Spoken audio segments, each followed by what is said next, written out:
Hoy, good morning Luzon, Visayas at Mindanao. Good morning, good morning, good morning ka-coffee. Nako, ito ha, medyo ano ito? Good news ba ito o bad news? Kasi si Alice Guo, si Mayor Alice Guo, posible pa palang maabsuelto ka-coffee. Matanggalan siya ng parusa kung magtuturo siya, kung maipapalit ulo siya na mas mataas sa kanya. Pero as of the moment, sabi ng PAOK, wala pa silang nakikita na mas least guilty o hindi nila tinitingnan si Alice Go bilang least guilty. Kasi kung ikaw least guilty ka dyan, posible kang pumasok sa state witness o bilang state witness. May programa po dyan ang gobyerno ng Pilipinas, ang Department of Justice, na once na ikaw naging state witness, pwede kang maabsuelto doon sa mga kaso na posible mong harapin. Yan ay kung magiging state witness ka. O yan ka-coffee, nasa balita ng Inquirer.net. Hindi ko alam kung ang netizens matutuwa dito dahil parang maabsuelto pa dito si Mayor Alice Guo. Tingnan natin ka-coffee.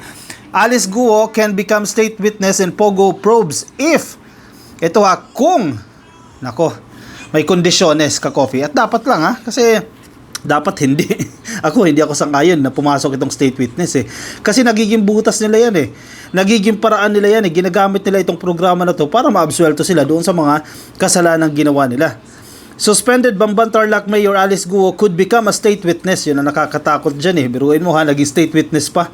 In the ongoing investigation into illegal Philippine offshore gaming operators or POGOs, if she is able to point at other principals higher than her. Kung makapagtuturo daw po siya ng opisyalis na mas mataas pa sa kanya. Ngayon, mayor siya. Sino yan? Posibleng governor, posibleng congressman, posibleng senator, vice president o former president. Yan ang mga kondisyones. So, sige, kung makapagtuturo ka, let's say ituro mo si Harry Roque. Kung may kaugnayan talaga dyan si Harry Roque, pwede siya maging state witness. Ituro niya si Digong. Kung si Digong talaga may utos dyan, pwede siya maging state witness. Yan ang mga kondisyones dito kay Mayor Alice Guo.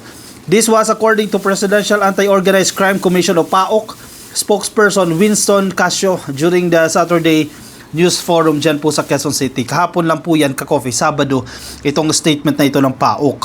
Kayo, agree ba kayo dyan ka-coffee? Payag ka ba na maabsuelto itong si Alice Guo once na siya maging state witness o hindi? Sige, comment yes kung oo at comment naman kung hindi. Ako, no ang sagot ko dyan. Matibay na no. Ayaw ko siyang maging state witness dyan. Kasi sa tingin ko naman, may ibang paraan pa dyan. At sa investigasyon, lalabas kung sino yung may mga control dyan, kung sino yung nagmamaniobra dito sa operasyon na ito ng mga POGO. Parang naabsuelto dyan si Alice Guo. Nagsinungaling na nga, ilang beses nagsinungaling Pinalabas niya na anak siya sa labas. Pinalabas niya na anak siya ng kasambahay at iniwan siya agad ng nanay niya. Yun pala, tinatago yung kanyang identity na isa siyang Chinese. Nako, naloko na tayo dito ka-coffee. And for sure, si Senator Risa Ontiveros hindi papayag dyan na gawing state witness itong si Alice Guo. If she appears to be the least guilty and she will be able to point at other principals higher than her, why not? Sabi ng PAOK replied po yan ni PAOK's person nung tinanong po siya if may chance ba si Alice Guo na maging state witness laban po dito sa or kaugnay po dito sa investigasyon na ginagawa patungkol sa mga illegal na POGO. But Casio noted that as of this time, Guo does not appear to be the least guilty at all. Siya ang pinakamataas as of the moment no? At official pa ng gobyerno. So wala as of now wala pang chance. Pero kung maglalabas ng intent itong si Alice Guo na I'm willing to be part of the witness protection program, ako ay maging state witness, maabsuelto siya dyan. Pero naabuso na naman itong batas na ito. The way we appreciate the evidence on hand of what we have now, so far as of this time, she is not the least guilty. So we would not be open to that discussion unless we get higher on the food chain in relation to the crime that this group committed, sabi po ng PAOK. It is also the prosecutor who would be able to evaluate Guo's probability of becoming a state witness and not the PAOK, he added. Agree naman ako dyan ka-coffee. Sige, ano ba yung benepisyo once na makapasok siya dito sa witness protection program? Kasi medyo marami-rami din ka-coffee itong benepisyo na makukuha niya once siya ay naging parte po ng witness protection program. Ito, share ko sa inyo. Ito, medyo malabo lang, sorry. Basahin ko na lang, no? Ito pong programa ng Department of Justice. Once na ikaw ay nakapasok dito sa witness protection program, ito po yung mga benepisyo na makukuha ng isa pong state witness. Number 1, security, protection, and escort services. Ayan. Kung yung iba, nagkakadara pa, makakuha ng police escort, no? Ayan, kung miyembro ka nitong Witness Protection Program, kasi ang ganda naman ng, ng intention ng programa na ito. Ang problema kasi, napapasok ito minsan ng mga sindikato, mamaya paikutin lang tayo niyan, Depende sa prosecutor, no? Kung ma-establish niya na, pwede ito mag-state witness. Pero anyway, once na makapasok ka dyan, let's assume na in good faith lahat ng gagawin dyan. Magkaroon siya ng security protection at mga escort services. Depende po yan sa pangangailangan. Immunity from criminal prosecution. Ayun na. Kung may kasama siya dun sa kaso na yan, may immunity siya. Ibig sabihin, hindi siya makukulong, hindi siya sasampahan ng kaso. Kasi may immunity siya Once na maging miyembro siya o maging pasok siya dito sa Witness Protection Program, magkakaroon siya ng immunity from criminal prosecution and not to be subjected to any penalty. Yan na kahit na anong penalty or forfeiture for any transaction, matter or things concerning his compelled testimony or books, documents or writings produced. Yung mga na-purchase sa pamamagitan ng illegal na paraan, mga nakuha niyang properties o kung ano man yan, hindi na ma-forfeit Hindi rin siya papatawan ng penalty. Saya ni Whitney Alice Guo dyan. Kaya feeling ko, ang abogado yan na naman tatargetin nila maging state witness. Ang problema, huwag tayong sasakay. Mamaya pasakay na naman tayo dyan sa mga kasinungalingan na naman. Magkakaroon din po siya ng secure housing facility. Wow. Wala nakakaalam kung saan nakatira. Assistance in obtaining a means of livelihood. Nagkaroon pa ng kabuhayan Reasonable traveling expenses. Papuntang China ba yan? And subsistence allowance while acting as a witness.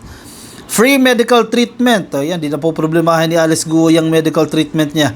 Hospitalization and medicine for any injury or illness incurred or suffered while acting as a witness. Sagot daw lahat ng gastos na yan.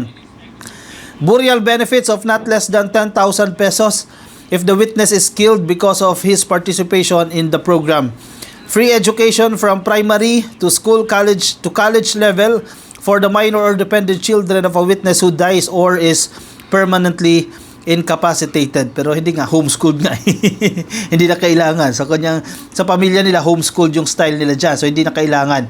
Free education from primary to college level for the minor or dependent children of a witness who dies or is permanently incapacitated. At ito pa, ka-coffee non-removal or demotion in work because of absences due to his being a witness and payment of full salary or wage while acting as witness. So wala siyang poproblemahin sa kanyang trabaho o kung ano man yan. Pero as of the moment, suspendido pa rin po ito bilang mayor. So, agree ba kayo dyan, ka-coffee? Agree ba kayo na maging state witness itong si Mayor Alice Guo? Sige, i-comment ang inyong opinion, ang inyong reaksyon dyan sa ating comment section. Pero as of the moment, ka-coffee, hirap pa rin po itong si Alice Guo, Medyo masama pa rin po ang kanyang kalagayan, masama pa rin po ang kanyang sitwasyon. In fact, nagkakasakit ng araw ito. Naapektuhan na raw po yung kanyang mental health dahil sa mga mga peking allegation sa kanya. I-stress na si Mayor sa inyo dyan, kaya tantaran nyo na raw siya. Pero hindi pwede dahil meron siyang nilabag na batas, kaya hindi siya pwedeng i-absuelto na lang dito. Hindi ako sang-ayon na maging parte siya ng Witness Protection Program. Kayo, ka-coffee, anong say ninyo dyan? I-comment ang inyong opinion, ang inyong reaction dyan sa ating comment section. Ilagay lang yan dyan sa YouTube at sa Facebook para mabasa ng iba natin mga ka-coffee. Kung nasa Facebook po kayo, please like and follow. Kung nasa YouTube, please click lang po na subscribe at hit nyo lang po yung notification icon para updated kayo sa ating mga bagong upload. At huwag pong kalimutan, i-like lang po yung video na to para sa ating attendance check. Mamaya, kita-kita ulit tayo, ka-coffee. 10:00 po ng gabi, Philippine Standard Time. Yan po ang oras ng ating live stream. 10:00 po yan. Everyday po yan except Saturday. So, alright.